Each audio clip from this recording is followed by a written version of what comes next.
had tracked the dictator's movements for months. Where he lived, where he traveled, what he ate, what he wore, what were his pets. Within 2.5 hours of U.S. forces touching down, Maduro and his wife were at sea. The president posting this image of a handcuffed and blindfolded Maduro aboard the USS Iwo Jima.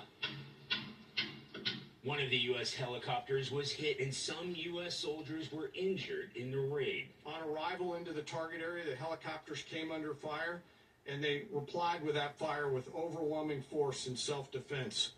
One of our aircraft was hit. Horrible, horrible. At least 5 strategic targets were hit, including military bases in the country's main port.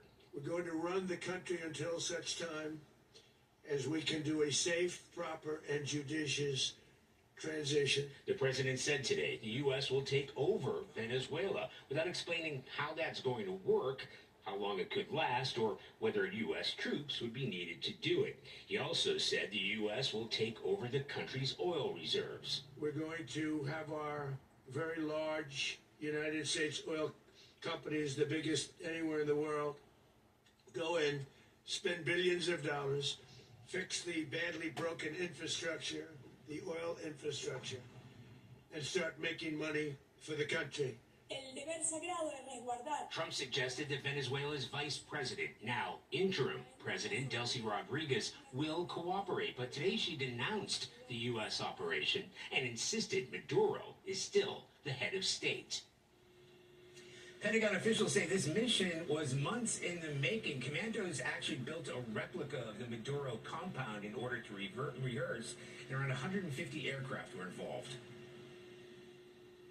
Charlie, let's get back to who's in charge there now. Maduro's departure obviously raises that question, and you had President Trump today say the U.S. is going to run the country. That certainly got our attention. How does that work?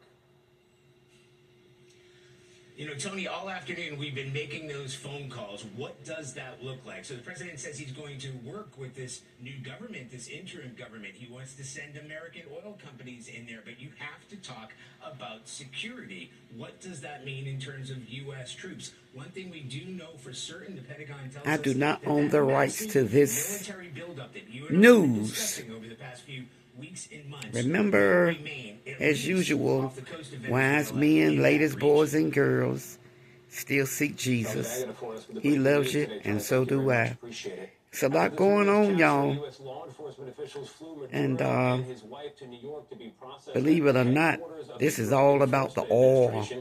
It's all about the dollar. It's not about the drugs. It's about the oil. That's what it's about, believe it or not.